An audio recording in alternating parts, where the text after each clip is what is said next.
Hi everyone, and welcome to session 14, which is all about trusting God with our future.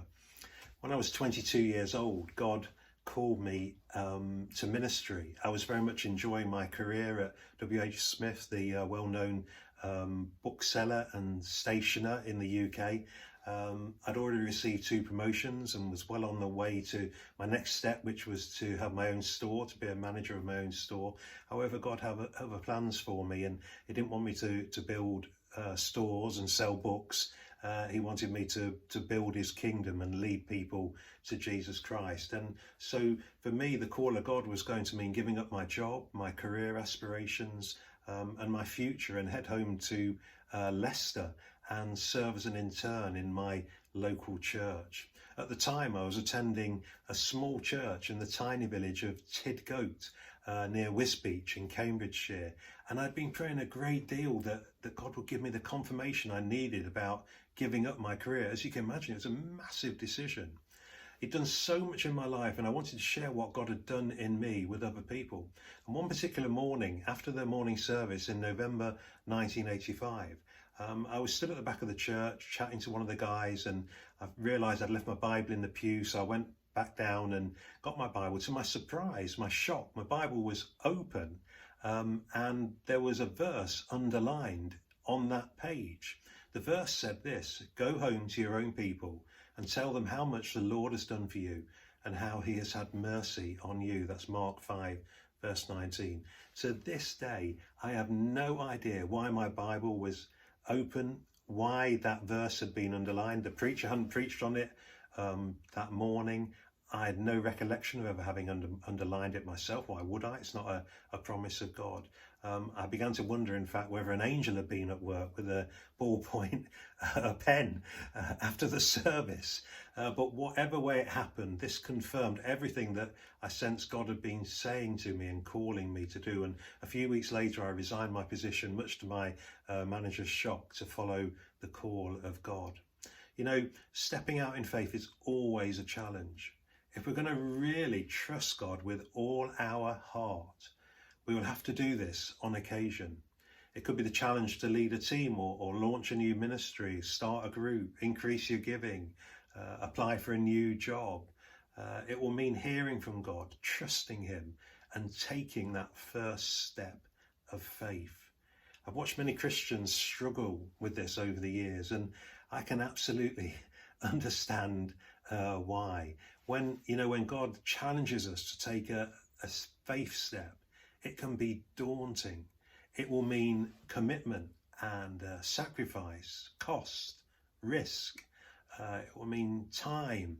It will mean the loss, perhaps, of something we enjoy or value. When the opportunity arose for Julia and I to relocate to the church in Newcastle in the summer of 2008, we were excited and fearful at the same time. It was a massive move for us and would mean separation from our precious children, adult children, but nevertheless we would be a long way away from them. And also the recognition that we would miss out on seeing any future grandchildren that arrived, seeing them regularly. Yet we knew and recognised the call of God to move. We just knew it was Him, and everything pointed to that. And after the interview, I believe that God spoke to me quite clearly. He said to me that you're going to receive confirmations in the coming weeks as you accept this job. Shortly after that, we attended Elim's national conference, and would you believe it, in the week of that conference, 3 people on 3 separate occasions gave us the mission statement verse of Newcastle Elim, Isaiah 54, 2 and 3. You know, God confirms His call when we trust Him. Isaiah 30 verse 21 says this: "Whether you turn to the right or to the left, your ears will hear a voice behind you saying, 'This is the way, walk in it.'" As I look at what God has trusted me with since that time and trusts me with today, I can only imagine what I would have missed out on had I refused to trust Him back then. Pastor and author Naeem Callaway is quoted as saying, "Sometimes the smallest step in the right direction ends up being the biggest step of your life.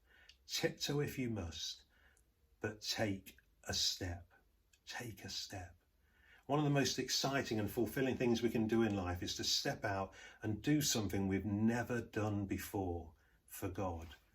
I'm often a sounding board for members of my congregation as they consider stepping out of their comfort zones into new jobs or new ministries or relationships, career opportunities, whatever it is. Perhaps it's time for you to embark on a new adventure with God. Perhaps it's time for you to volunteer for the first time and give something back after all that God has given to you. Perhaps it's time for you to use your God-given passion, your heart, your gifts, your abilities, the experiences you've had to help others, to minister into their lives. Perhaps it's time to create something new, such as a book or a first worship song, or build a new team, or launch a new ministry or business, establish a new small group, I don't know, adopt a child or mentor a young person and watch them mature. Surely when you come to the end of your days, you don't want to look back at your life and realise that you played it safe. You were focusing on survival rather than fulfilling God's purposes. Perhaps you could ask yourself at some point, the following questions are in the book. What would I really love to do? What is my passion? What would I do if I knew I couldn't fail, or if I was guaranteed to succeed?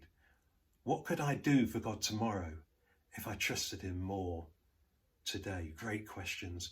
You know what? I want to really inspire you to live out your dream. And if you don't already have one, ask God to give you a dream for your life. Author Rusty Rustenbach writes, "You and I live in an age when only a rare minority of individuals desire to spend their lives in the pursuit of objectives which are bigger than they are.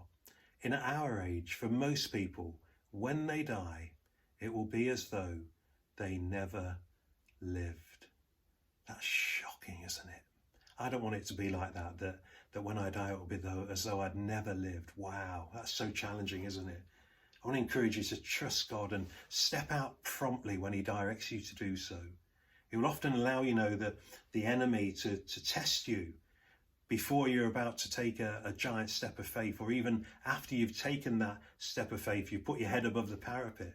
Opposition will undoubtedly come when you choose to follow God and do whatever he has called you to do. That's certainly been my experience. It's rarely an easy time, but the rewards far outweigh the challenges. And during that time, you'll discover God's faithfulness as you step out. There have been many times where I've discovered that, his amazing faithfulness, particularly when I've stepped out and obeyed him. It seems to me that God is looking for men and women who will really trust and take risks for him, who believe his word and will stand on it. All it takes is a small measure of faith, that small mustard seed faith that God has already put in you. All it takes is that to get you started, and then watch where he will take you. One of the keys, is to do precisely what he's told you to do, and do it promptly when he tells you. When we step out, God steps in. That's one of my favourite expressions. I say to people all the time, when we step out, God steps in. He loves it when we step out, when we really trust him and step out in faith. He loves people who don't just talk a great game, but who are actually willing to get on the field and get involved in actually playing the game. We've seen this so many times during our ministry, and particularly at the Dream Centre. When we bought the Dream Centre, we had no idea where the money or the people or the resources we needed would come from. We didn't know how we were going to establish the new ministries, yet God provided every step of the way. I often used to say to people that God didn't say, "Simon Lawton, here's £1 million, find something to do with it." No, he said, "Simon Lawton, here's an old bingo hall, buy it, and I'll do the rest." And that's certainly what he did in our time in Newcastle. We saw miracle after miracle. Yes, it was tough and challenging, and there was opposition at times, but God provided in ways we could never have expected. And please, I'm not just talking about money, I'm talking about people willing to serve, people with ideas and creativity who started and launched new ministries that reached the needs of that community there. King David came from the sheep pen to become Israel's king, but it wasn't an easy or straightforward journey for him. God's plan involved many years of preparation and training. This training involved rearing and protecting sheep, ducking Saul's spears and learning not to retaliate, living as a fugitive in caves, working with and developing a group of 600 dysfunctional misfits, and learning to wait for God's timing and God's schedule. He was anointed king in his teens, and David had to wait until he was about 30 to become Judah's ruler, and a little longer to become king of all Israel. That tells me that we must not despise the preparation time. Instead, we've got to learn to trust God's perfect timing. A wonderful prize awaits those who are committed to patiently trusting God over the long haul. Bob Gass writes this, waiting is hard, but if you run before the starter fires the gun, you'll be disqualified from the race and never receive the prize. So we have to be patient, don't we, sometimes, and trust God. We need to trust God when the door doesn't open for us. You know, we need to be careful. We also need to be careful to identify when God is present in an opportunity or a desire to do something.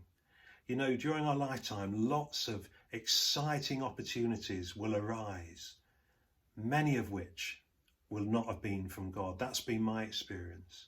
I've been left disappointed when a door has partially opened and then suddenly closed. But I've learned that when God shuts a door, I need to stop banging on it. I need to trust God that whatever is behind that door isn't meant for me. You know, we'll probably never know until eternity why God didn't answer all our prayers or open certain doors, but I imagine we'll be incredibly grateful when we find out, because God, as I keep saying throughout this series, God knows best. But you know, we need to be fully prepared for when doors do open. During my final years as pastor in Crewe, God told me quite clearly that I needed to start restructuring the church. Over a couple of years, I studied, I researched, I read, I discussed, and we created a new structure. But in my spirit, I knew that I was preparing for the next challenge. I just had a sense of it. And we'd only just finalised a new structure when Julia and I left for Newcastle. You know, we're not in charge of opening doors, but it's our responsibility to make sure that we're ready when God opens them. You know what, it's amazing, but we went for the interview at Newcastle, and you know what one of the priorities of the elders was for that church there? They wanted the new pastor to structure the church. You see, all that preparation had been worthwhile. We were ready and prepared for that door to open. You know, nothing's wasted. We must grasp this, that God uses every experience and season as a learning experience for what he has planned further ahead. So by the time the Newcastle opportunity became available, I was ready for it. God had prepared my heart and mind for what lay ahead. And sometimes he waits until he knows we're ready for what is coming. If you think of Joseph, in Psalm 105 verse 19, it says this, until the time came to fulfill his dreams, the Lord tested Joseph's character. Like Joseph, I'm sure God was working on other aspects of my character and leadership approach during that time of waiting before we went to Newcastle.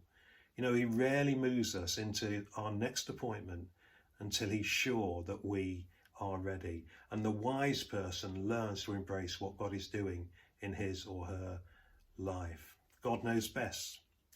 And the better prepared we are for the next adventure, the more successful we will be. So, in pulling this all together, I want to just encourage you to have no regrets. I sometimes meet Christians who have lived regret-filled lives. They've missed out on opportunities that God has presented to them because they refused to trust him when they heard him calling their names. When we fail to step out in faith, we always end up missing out. Don't miss out, because you see this, God's purposes will stand. He's looking for men and women who will take risks for him. If that person is not you or me, if we're unwilling to make that step of faith, he will use the next available person to build his kingdom, change lives, achieve his purposes. So I've made a decision that I will, as far as I'm able, end my days with no regrets. When I'm sitting there in my armchair with my pipe and slippers, I'm not sure if retired ministers sit there with pipes and slippers anymore, but when my life is almost over, I don't want to regret missing out on any opportunities God has given me by failing to walk through the doors that he has opened. Be too late at that point. I've resolved to follow Jesus and trust him as much as I possibly can. And it goes without saying that I'm far from perfect. I'm on the same journey of trust as any other believer, but I'm making a concerted effort to travel in the right direction. So, pulling it all together, I remain absolutely convinced that if we will completely trust God, new adventures will arise, doors will open, experiences will be shared, lives will be changed, new relationships will be enjoyed, and we will live life in all its abundance. And so my regular prayer is this: God, open new doors of opportunity. Take me on some new adventures. So what about your future? God has plans to prosper you and not harm you, plans to give you a hope and a future. So I want to encourage you to trust God with your future. No matter what age you are, trust him with your future. How about taking some time out to pray and seek God concerning the future? Then write down a personal vision for your life, for your family, and some next steps as well.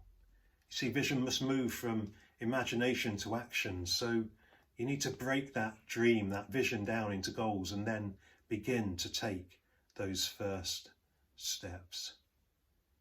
So remember this: make a decision today that when you draw your last breath on earth, you will have no regrets. Time to do the study questions now.